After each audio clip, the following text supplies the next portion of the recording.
Welcome to 630 Naperville. I'm Paige Ronchetti. And I'm Nathan Ronchetti. We're so glad you could join us.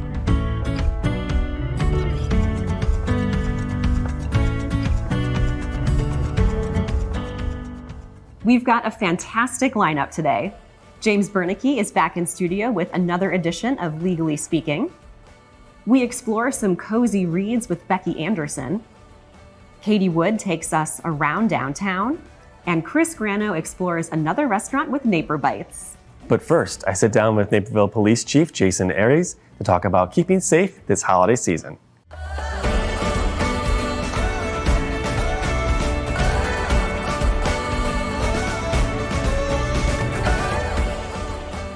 We're joined now by Naperville Police Chief Jason Arres, here to talk us through the hustle and bustle of the holiday season and keep us safe while we're out there doing our shopping. Thanks so much for joining us. Yeah, thanks for having me, Nathan. Good to see you. So I know a lot of us tend to think about shopping these days in an online capacity.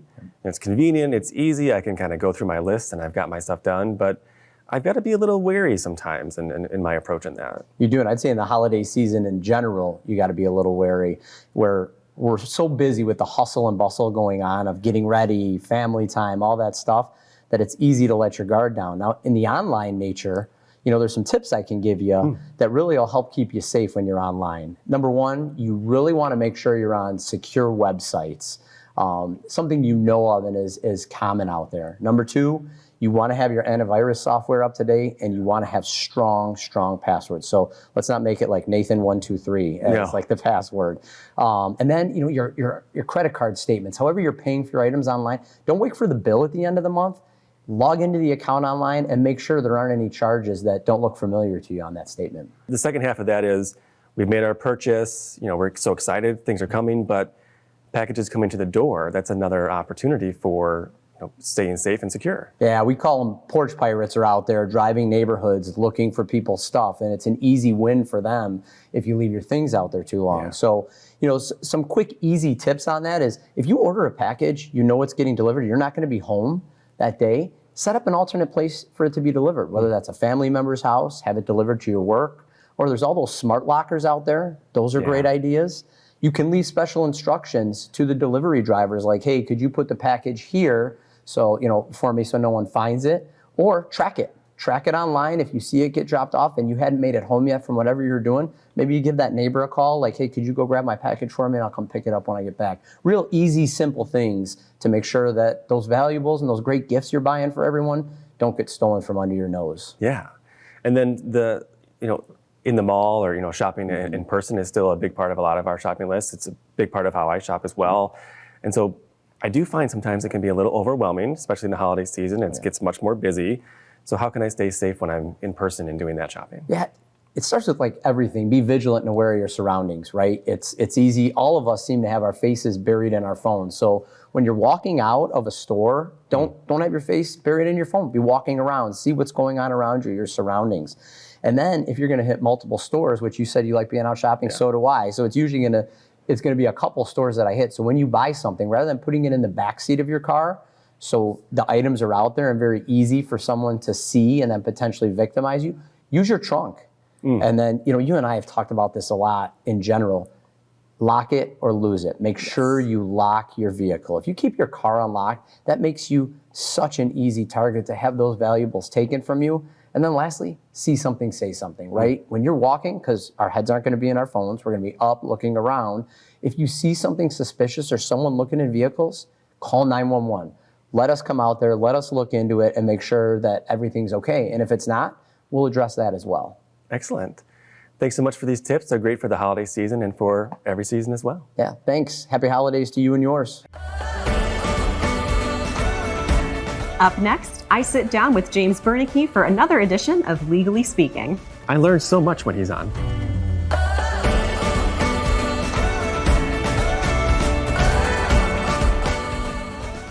James Bernicky, welcome back to the studio. Yeah, so great to be here again. So we are doing another installment of Legally Speaking. What's our topic today? So today we're going to talk about estate planning. Ooh, okay. Not as fun. No. But important. It is. It's the sort of thing that a lot of people don't really want to talk about, they don't want to deal with, but they do think about it a lot.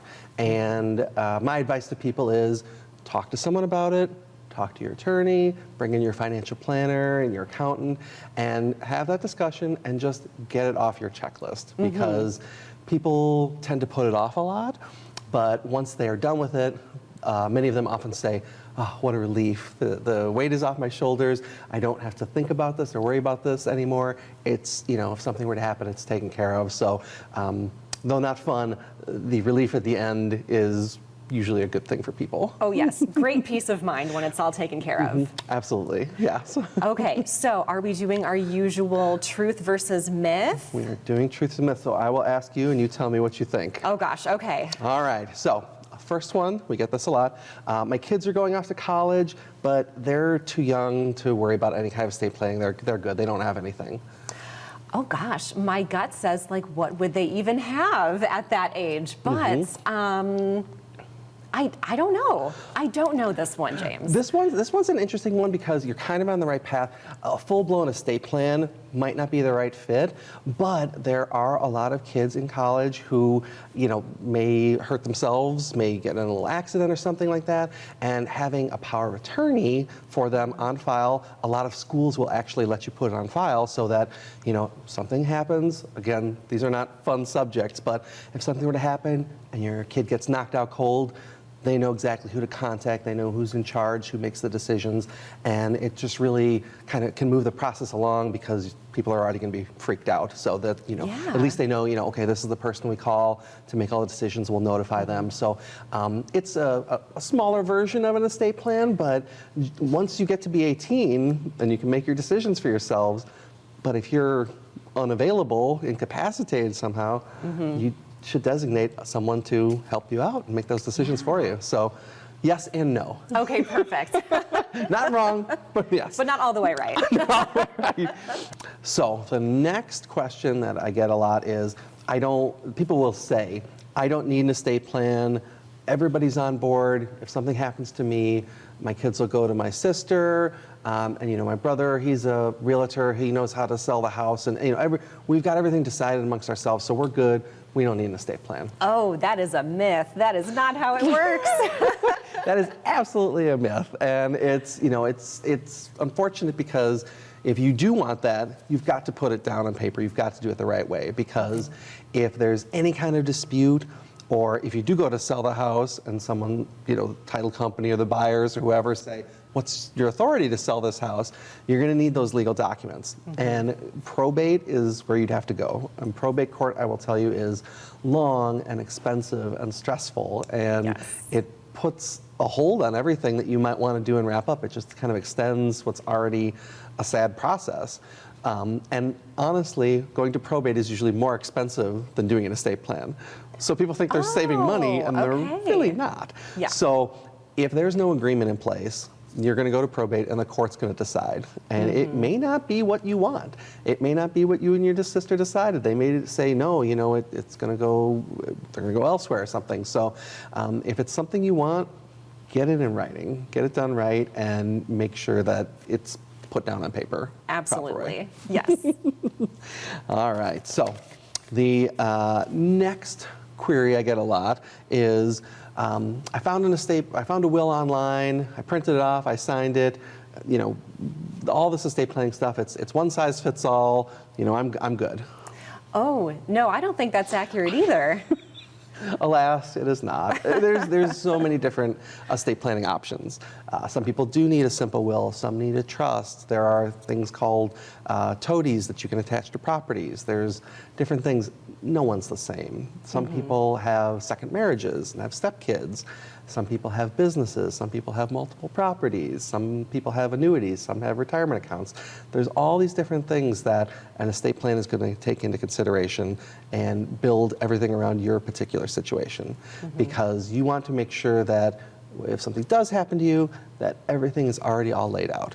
That the way you want it is the way it will be. I tell people from time to time, this is your chance to kind of put your foot down and say, this is what I want with everything that I've earned and done in this life, and this is what I want done with it. So Yeah. if you just print something off the internet and sign it and don't have it notarized, it's you're probably going to probate. Yes. To be perfectly honest. Well, and something important to note about Illinois, your paperwork has to be notarized here. That is correct. Yes. Yes. So people, again, think I printed this off, I signed it, we're good. And that's not the case, Yeah. unfortunately. So that kind of leads into the next question we get quite a bit, which is, okay, I've created this trust, I've signed off on it, that's all that has to be done. There's, this is the final step is when I sign everything.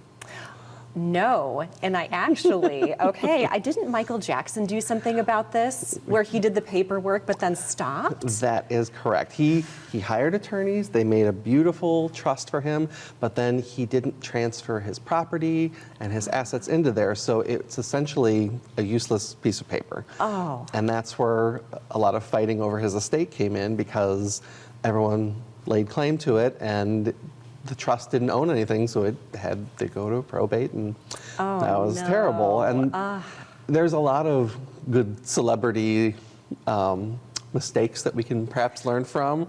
There's the Michael Jackson one that you know about. There's also Aretha Franklin, who she created a will in 2010, and then apparently she created another will in 2014, but didn't really tell anyone.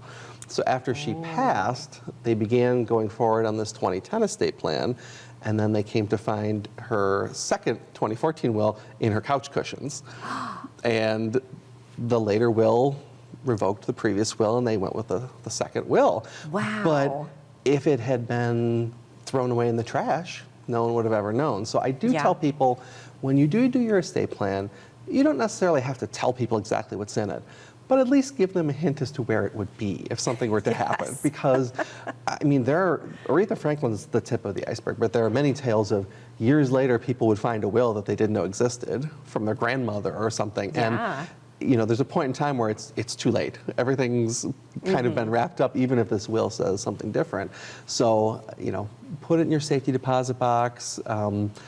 Email a copy to somebody if you want. Just have it there, and if you do an update, make sure everybody knows, because that's another big thing. People will update it, change a few things, but they won't tell anybody. And everybody kind of needs to know, or they need to have a point of contact or some kind of way that they can figure out which is the most recent one. Yes, absolutely. Yes. So, very informative, legally speaking, today. Thank you so much for being here as usual. Yeah, no problem. It's always a pleasure. We'll be right back with more 630 Naperville.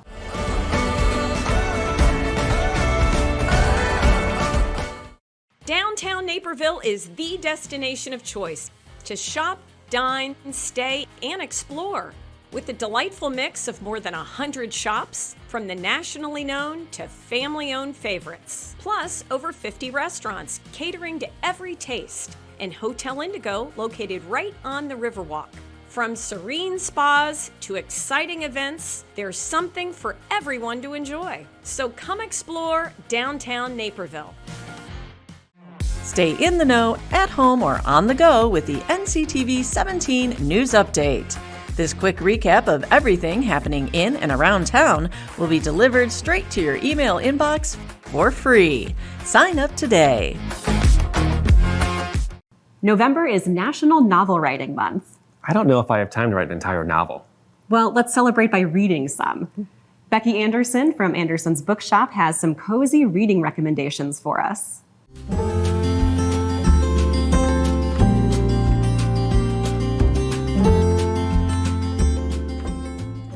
I think we can all feel that chill in the air. The leaves are turning color, they're starting to drop. And we all have to start thinking about those books that you're going to curl up with. Those books that get the big book hug when you touch them. When you finish them, you want to just give them a big warm hug. So it's that time for those cozy reads that you want to find that perfect chair, those perfect clothes to wear, whether it's sweatpants or it's your pajamas or whatever, but to curl up with your favorite blanket and read. So I have some great suggestions that I think you'd want to curl up with, and the kind of book that you better be careful, because you might be sitting there till you turn that last page. So one of my favorites is Matt Haig. If you read The Midnight Library, there's something about his books that when you read them, there's something about they're so life-affirming. So when you're done with them, you sort of feel like you have a list or a way that you need to change your life to make it better, not just for you, but for everyone who loves you or the people in your life. But this one is a great book about, her name is Grace Winter. She's a retired math teacher. And that's the fun thing about this book. When she gets nervous or anxiety, she starts to do math problems in her head. So it's great. But she has inherited a small house on the island of Ibiza, off the coast of Spain. And she is going to go there because her husband has now passed away. Tragically, her son had died when he was a young boy. And so she feels like she needs to take this chance to change her life. She barely knew the woman who gave her the house, but she takes that chance as she goes to Ibiza. It's a beautiful story about some magical realism, which really makes this a very special book, but about how she looks at life so differently, how she's ready to leave, and she finds these people who make the difference in her life. And wonderful characters that you won't ever forget, but it'll make you want to change your life to make it meaningful. So every day you notice the beautiful things around you. The other one is How to Read a Book, and this is Monica Wood. This one surprised me when I read it. There's so many books about books that are out, whether they're library books or that sort of thing. But this is a story about a young woman. She's in her early 20s. She got arrested for drunken driving. A woman was killed in the accident. She's been in prison for 22 months. But while she was in prison, a women's prison, she was in a book group. This story just revolves around itself and ends up being a book you cannot put down. You don't want to turn that last page because you love these characters, and a lot of stuff about reading, and also kind of the reminder, oh, I need to read that one, that classic or whatever it is. So I love this book. Another one, and this is nonfiction. If you haven't read Braiding Sweetgrass, this is by Robin Wall Kimmerer. She is a member of the Potawatomi Nation. She's a citizen there. She also teaches biology and nature down. She's a university professor, but she writes such beautiful books. This book is coming out in November, and it's all about abundance and reciprocity in nature and our lives. How do we give back when we take something? But she compares nature to how we can give back, not only to ourselves, our friends, our family, but our community, but also comparing it to nature. It's just a short little read, but once you're done with it, you're going to absolutely love it. And if you haven't read Braiding Sweetgrass, you've got to pick that book up. She is an amazing writer, and she talks about nature like nobody else. The other one is, this is a debut author. This is The Phoenix Keeper, and this is S.A. McLean. Fantastic fantasy. It's a paperback original, but it's about a mythical, fantastical zoo, a zoo you've never seen before, where there's keepers for the griffins, there's keepers for the dragons, there's a keeper for also the phoenix, which the phoenix are in danger of being an endangered species in this magical world, and about the keepers who they're sort of adversaries. They're kind of enemies because it started when they were in college, and they were always adversaries in that situation. But how they have to fight off the world where they're trying to kill all the phoenixes. But the relationships and the love story between these keepers is absolutely fantastic. This one you'll really cozy up to and want to read it to the very end and not move. So watch out. And then if you love cozy mysteries, Nita Prose does the best ones. Her first one was called The Maid, and the main character, her name is Molly Gray. And this is the newest one she wrote, and now she has a little Christmas story called The Mistletoe Mystery. So in The Maid, she was sort of a regular maid in the hotel, this fancy hotel. And she always wanted everything to be perfect. So for every hotel guest, the room would be perfect. It would be immaculate, everything. But what she ends up happening in every book, somebody is murdered, and she ends up being a detective and working in the hotel. So now she's moved up to head maid in the hotel, and this is the mystery guest. And the mystery guest in this book is a famous mystery writer who ends up, of course, dead. And she has to solve the mystery. So it's just great mystery books. You got to read all of hers. The first one was The Maid. This one is The Mystery Guest. And then her new one for Christmas, The Mistletoe Mystery. And this is about her boyfriend who wants to give her the best Christmas ever until, of course, someone dies around Christmas in the hotel. But she will solve the mystery. Just fantastic, great characters, so much fun. And there are some twists, so it makes it even more fun to figure out who did it. But these are some of my favorite reads for cozying up and hugging a book and having a great read.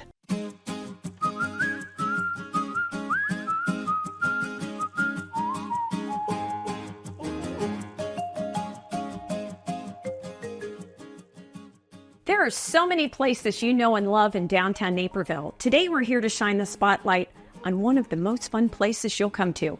Welcome to Treasures Naperville. Come on.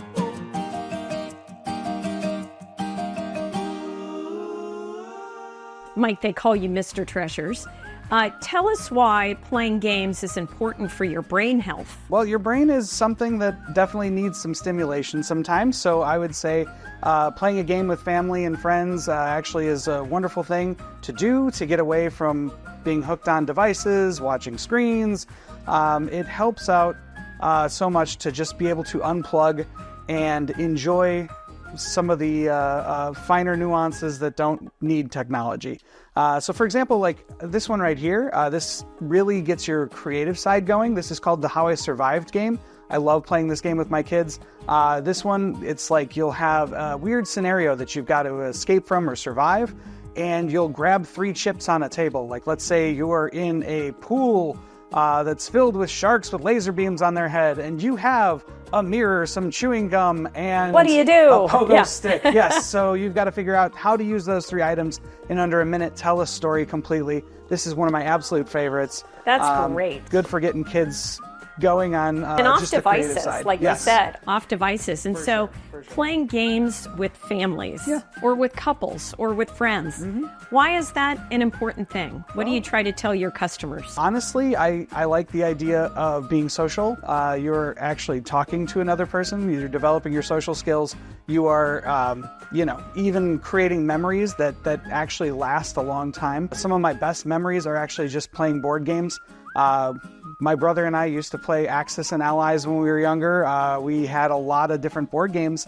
And the thing is, we only had one TV in the house. And when, everybody would, my dad would come home, it was on whatever he wanted to watch. So we were upstairs just playing any kind of board games we could think of. So That's great. I completely agree. And so at Treasures Naperville, tell us about some of the other fun things you do in addition to retro games for purchase and puzzles and whatnot. What are some of the other events you do here? we do a weekly game night every Thursday.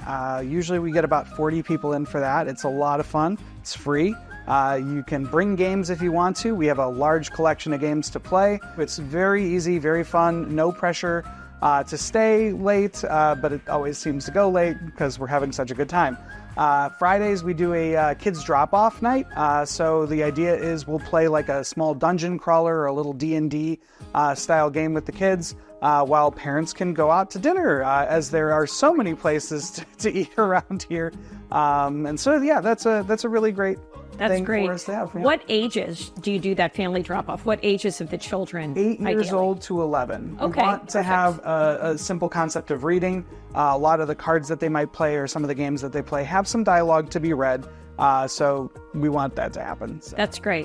What about birthday parties? Is this a place for that too? We have done birthday parties, yes, and we do still some birthday parties here and there. Again, it's based on our schedule, but we've had quite a few birthday parties where kids come in. I actually do a little magic, juggling. There's a lot of exciting stuff that There goes always on is here.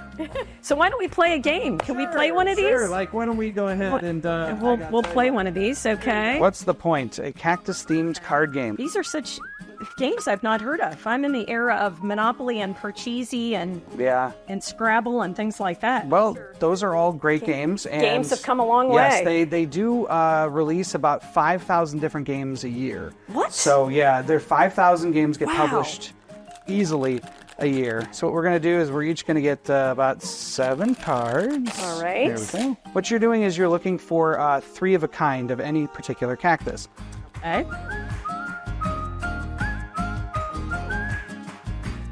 You may play any number of cards in your hand until the end of your turn, and when you decide that it's the end of your turn, you would draw. Now, there are some cards that will have some dialogue on them so that you may be able to kind of draw from there, but the goal is to find 3 of a kind. of any type of cactus. Like these are really cute. These are called Charlies. Okay. So if you get 3 Charlies, you'll be able to use that to actually earn a point. And then point cards are just drawn, and once you get to a certain point value, you can stop the game. The nice thing about this game is It can go as long as you like or as short as you like. You can play to 5 points. You can play to 10 points. So it really kind of has a nice little, Do I want to get rid of my cards, or I just want to have the most play points? as many as you like. So for example, like I will start the turn, right? So I'll say I'm going to request a card. So seeing that I had 2 Charlies, if you happen to have a Charlie on you, I would gladly take it from you. Oh, really? But so you're asking for Yes, it. if you have it, yes. All right. So now I turn in my 3 Charlies and I earn a point. Okay. And that actually will end my turn as I take a. My turn. Request a card. There you go. There Okay. you go. Now you can go ahead. I would like Spike. There you go. Thank you. Perfect. 3 of a kind. And then spikes are actually worth 2 points. Oh, so well, you have, look at that. Well, 2 points, and you have taken the lead. So now I'm going to try to catch up. See, there you go.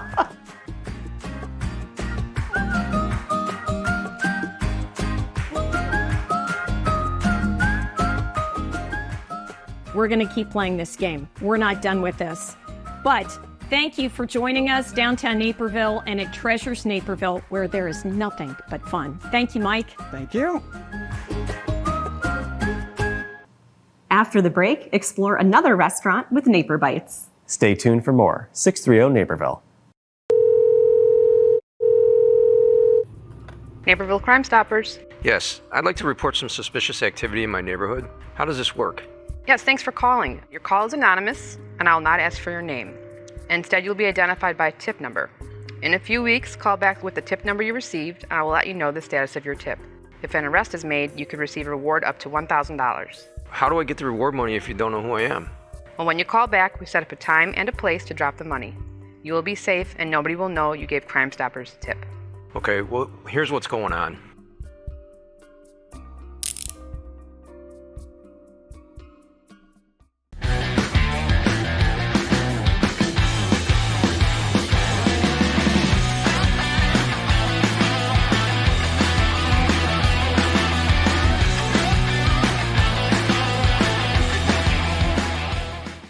Well, you might know that November is World Vegan Month, and a city like Naperville has to have a great vegan restaurant, and we're in it today. We're at the Lucky Penny Diner and Deli here just off of Ogden Avenue, tasting amazing vegan dishes that you won't even know if it's the real thing or not. Let's head back to the kitchen and get with Chef Mario to check it out.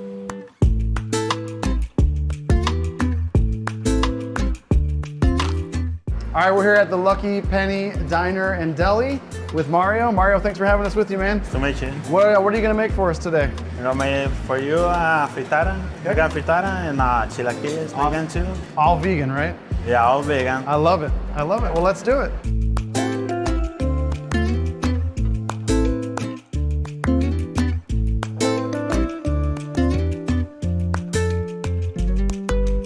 All right, if you're ready to get your breakfast fueled up with some plant power, you need to get down here to the Lucky Penny Diner and Deli. I'm sitting here with Brisa. Brisa, thanks for having us here. Thank you, Chris. So I'm so excited because this vegan menu was really your idea, right? Yeah, that was my idea. So why did you want to do a vegan menu here? Because I noticed not too many places had a vegan menu.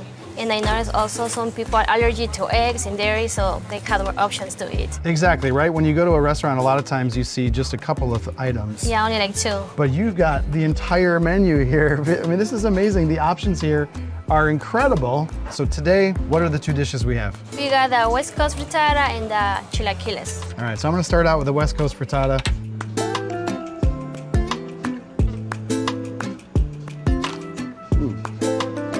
That's dynamite. If you gave that to me, I wouldn't know that it's vegan, right? Yeah. Oh man, the vegetables are all fresh. It's really good, packed with flavor.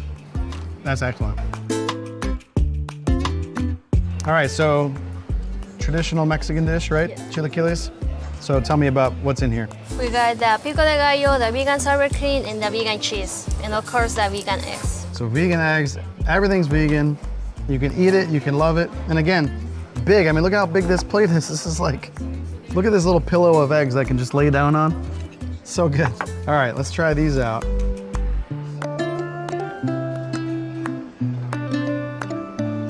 The tomatilla salsa. Really good, yeah. And it's got a little spice to it. I like spicy food. And I wouldn't know, like this vegan cheese. It tastes really good, right? Yeah, it's creamy, it's salty, it's perfect. You gotta come down here, Lucky Penny Diner and Deli. They've got the vegan menu. They've got the gluten-free menu. They've got the regular menu. Brisa and her whole team are doing amazing things. Thanks for having us here. Thank you, Chris. I want to thank Brisa, Mario, and the whole team here at Lucky Penny Diner for having us out for World Vegan Month. We tasted some amazing dishes. Get down here, try the vegan menu, the gluten-free menu, try it all. And be sure to stick around for our next bite on Naper Bites. Thanks for joining us here on NCTV 17. And now you know, From 630 Naperville, I'm Paige Ronchetti. And I'm Nathan Ronchetti. See you next time.